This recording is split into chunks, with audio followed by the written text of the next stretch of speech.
хамгийн гэгэн цэвэр ариун хайр гэдэг бол хүүхдийн хайр байдаг. Хүүхдийн уран зохиолч гэсэн яг л хүүхдийн амьдралаас төрдөг учраас сэтгэлийн хайраар үчигддэг. Үнэхээр одоо гэгэн хайраар үчигддэг. Үг нь бас өхөрдөм бас хүүхдийн нас бий сэтгэхүй тохирсон өнгөйстэй. Зөөлөн юм л байх ёстой л да. Тэр үйс бороо үлгэрийн цэнхэр бороо гэх тийм ээ. Болор бороо бодлын үехэн бороо гэх тэр дууг бол тэр дорн үчээд тэр үлгэрийн цагийг ихэд яадаг басаа. Хүүхд ер нь бол үг сонсож ухаацдаг үлгэрт сонсох хүүхд цэцсэн болдог гэдэг бид нар үлгэрээр бидний ээж аав үлгэр ярьдаг байсан. Тэр үчин тэр үлгэрийг сонсоод дүрслээл бодоол ингээд ургуулаад ингээд ячрхвөл тэрнээс одоо ингээд бэлэн телевиз ингээд хардггүй. Тэр үлгэр сонссон үлгэрээ өөрсдөө дүрсэж бодоод сайнын сайн дүрээр муугийн муу дүрээр тэгэл ингээд амар сайхан жаргуулаад ингээд байсан. Тэгээ тэр үеийн хүүхдүүд бол дүрсэлж бодох сэтгэлгээ арай өөр байсан.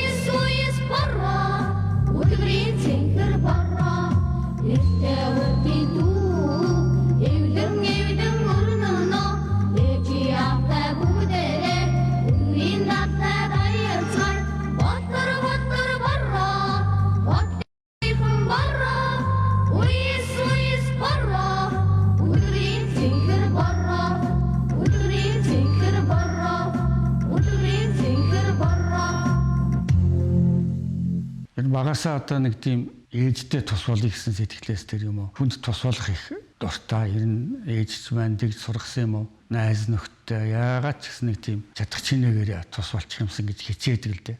Нэг мөтгөд 10 дугаар ингээд өгсөд багшийн сургуулийн оюутан болсон. Тэгээд л одоо багш болсон. Зарим нэг хүүхдүүд хичээлдээ тааруу юм ойлгодгүй, жоохон сахилахгүй өмөлдөг. Тэгээд би яагаад ч юм мэдгүй тийм сахилахгүй тэр найзуудтай нэлээд найзлаад байдаг. Нэг нүгөө яриад ирвэл тэр чи хөөхөн зам. Тэгээ миний нэг яанда би гэдэг нэг дуу хүүхдүүд дуулдаг л байсан тэр үед. Шинхэн хичээл асуухаар багш ширтээр над руу хажаад байна. Ширээн доогор шургадаг юм билүү? Шилээ маажаад босдог юм билүү? Яанда би асуувал юу гэж хэлэндээ би. Яанда би анхаас ухам чи явдаа би гэдэг нэг юм дуу бичээд би тэр үед яасан. Гэхдээ би одоо энэ дор жишээ сахилахгүй цам зориулж бичлэггүй шүү дээ. Зүгээр л ингээд өчгөөс тэр сахилахгүй хүмүүний дуу их дуртаад бол.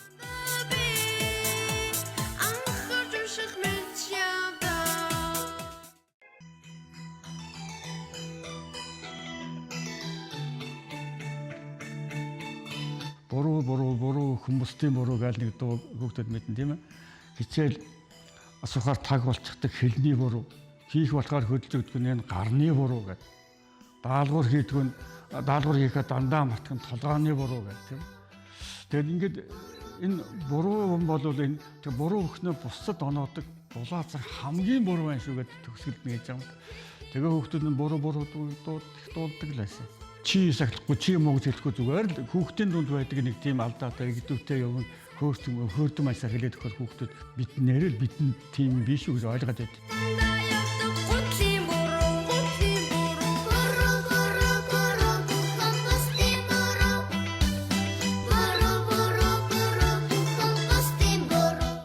Зарим шилгийг би инээж байгаад инээмсэглэж байгаад бишдэг. Заримд нь бүр ингээд хөрх нөлөөс хараад бишдэг шүү дээ. Хүүхдээ амьдрал их хайрлам сайхан.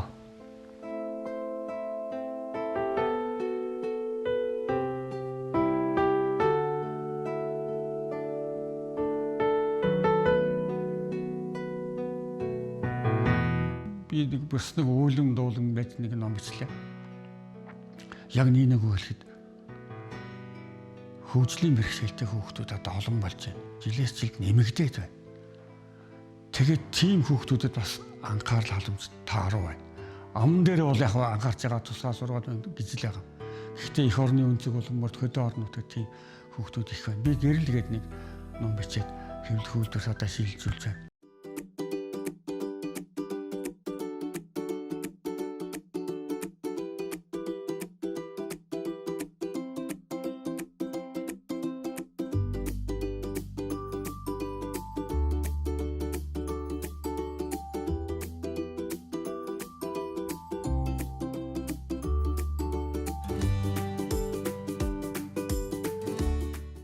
Би улсад 36 жил ажиллаж хөдөлмөрлөд тэтгэвртэй гарсан. 10 жил нь багш хичээлийн эрхлэх захирлын ажил хийгээд тэгээд сүүлийн 26 жилийг Монголын үндэсний олон нийтийн телевизэд үндсэндээ хүүхдийн редакцийн албанд бол бас нэг 10 хэдэн жилийн өнгөрөөгээд дараа нь тэр программын хэлцээ гэдэг нэг 10 хэдэн жил өнгөрөөгөл ингээл 20 хэдэн жил бол одоо телевиз тэгтээ дандаа хүүхдийн уран бүтээл хийсэн баг юм. Хүн төрөлхтний өнгөрүүлсэнд хүүхдэг бол хүүхдийн төлөө илээсэн амьдрал байгаа.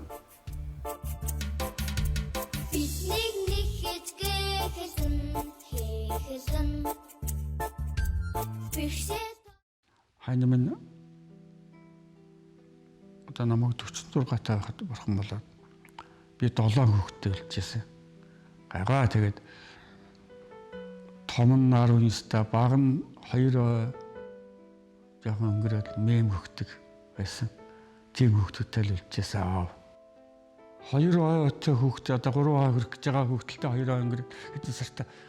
Тэгвэл одоо ээж минь ирэхгүйндээ гэдгийг одоо ирэхгүй болсноо гэдгийг ингээд хэлж чадахгүй. Тэр болгон яа. Тэгвэл ингээд өөдрөө хараад их төвчээртэй. Бусад хүүхдүүд бол бас зарим нь ингээд өөлж болно ээжигээ нэхээ зандраад уугалчихгүй. Тэгсэн мөртлөө хаалгангаа холгонд л өөдрөө ширтээстэй. Нүдэн аяндаа ширтээстэй. Тэгээ бас нөгөө ихч нар нь аав нь ингээл тэр мөн хэлэх юм болохоо тийшээ анхаарат байгаа шүү дээ. Тэгээ тэднийг би бас зовоохгүй гэж бас өөрөө бас бодоод байгаа юм. Тэгээ хүүхдийн тэр нэл хамтны тийм сэтгэл бас бусдын төлөө чадах чинээгээр анхаарат байгаа шүү дээ. Яг хөө тэгээ нэг тийм би тэр нэг зүүдийг нэг мартдаггүй. Зүүд юу хаа унтчихэл чиндэгөө тэрэл уддаг. Чэйжэн дээр гарч ирээд тас хөхрөөл нэх баясгалантай. Тэгээ бодвол тэр ээжийнхээ мэмиг хөгчөө нээж мөн ингээд баярлаад ах шиг байна л да. Тэгсэн би өөр хөдөлж чадгаа байж тээ. Бүр амьсгаач авч болдог. Яан да сэрэлээс часгатлаа ирлээ. Яаж тайвшруулна гэж дотроо ингээд зөөлхөн амьсгалал ингээд байжсэн. Тэгсэн чаваас инээд нэг сэрээд над руу нэг том орсноо тэгээд буруу хараад нулимсаа арчаад ааваасаа бас нулимсаа нууж арчиж байгаа. Тэгэхээр тэр 2 настай хүүхдэд их сэтгэлийн хат байгаад байгаа. Тэр хүүхдийг бол бид нар юус ойлгохгүй хэлж болохгүй.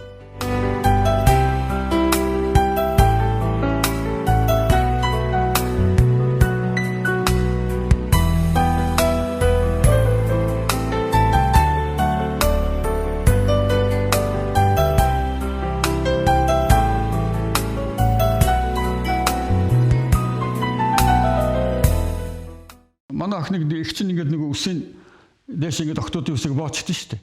Тэгээ яг ингээд нэг харахаар нэг ишгний өвшиг нэг тийм яасан хүүхэд жоохон тэгээд октоодын баян хувцалцгаар хөөрхөн шүү дээ. Нэг 2 настай хүүхэд юм чинь жаа тэгэл ишгшил харагддаг байсан.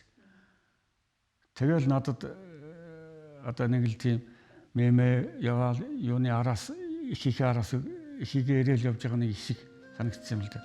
Өөрөөр явсан гэж юм. Үтсээр эргэж ирсэнгүй. Үнэрлээд үсгсэн ижийг өвүүлэн суух хэцүү юм да. Бэлчээрч явсан ижим бидэндээ эргэж ирсэнгүй. Бүлээхэн сүндээ цадаагүй би бүрэнхий болохоор яанда. Тэгээд энэ шүлгийг тэр өглөө босоод ингээд ажил руугаа явж байгаа тэр 90-ад оны үед чинь нэг юу байлаа шүү дээ. Автобусаар явдаг. Тэгээд унаа тэр гэж яхаж автобусны дотор ингээд явж байгаад энэ шүлгийг бодож байгаад ингээд нулимс хараа болдог. Тэгээд олон хүний дэргэд өөлөлтэй биш. Тэгээ гэр бүр 5 ширээ тэнд буугаад ганц бодлосоо буугаад тэгээ телевиз ортол нэлээд урт зам алхаж явж. Тэгээ жоохон сэтгэлээ онгоотл өөлж сэтгэлээ онгоотл тэр үгээ бас бичиж бодож яваа. Тэгээ шүлэг өччээд бензиноос энэ төр хэвлэгцэн. хүүхдүүд уншдаг байдаг тийм л байсан. Тэгсэн нөгөөдөө бид нартай арайд үг сонсдог гэсэн. Телевизэд гараагүй одоо. Тэгээ арайд үг сонсч байсан чинь хүүхдийн нэвтрүүлгээр миний шүлэг дуу болцсон хүүхдүүд гой дуулаад явж байгаа. Аяа тэр яанда би бороо гэд нилээн хэд ишиг энэ тэр дуунуудыг дуулаад тэгээ яваад хин яасан бол гэсэн тэр хөгжмийн зохиолч гал банд 5 хэвдгээ сургуулийн багш гээд нилээн олон сайхан. Одоо нариуны энэ гэсэн тэр үед хүүхд шавнар нь байсан тэд нар. Тэгээд сүүлд би хотод орж иж ажиллаж байгаад тэгээ гал мандахтайгаа танилцаад бид хоёр чинь уран бүтээлийн хуучны танил нүүр царай гар барьж ингэж уулзаагүй биеэрээ уулзаагүй боловч одоо бүтээлээрээ хоёулаа ингэж хүүхдийн хийцэн байж та гэдэг ингээд нэлээд хэдэн дуутай болоод тэгээд дараа нь би телевизэд ажиллаад ирсэн манай редакц ингэээс идэвхтэн манай редакцийн ажилтан шиг байн гарч ирээд ингээд нэг нэвтрүүлэг болгоно дуутай хууртай байна шүү дээ. Тэгээд тэнд галманд өөрөө орчихсан гэдэг. Тэгээд ганц миний солон одоо нэвтрүүлгийн дуу гэж. Үнэхээр хүүхдийн нэвтрүүлгүүд бол дуул залгиж байдаг. Хүний сэтгэлийн одоо гэгэн толыг дуу гэдэг тийм ээ. Тэгээд хүний сэтгэлээс эвлэж гардаг тэр ариун томлог сүү бол дуу юм шиг байна. Тэр тусмаа хүүхдийн орчин бол дуугүйгээр байгаа. Хамгийн их одоо гэгэн сүү бэлтгэж байдаг томлог одоо орчин бол хүүхдийн дууны орчин.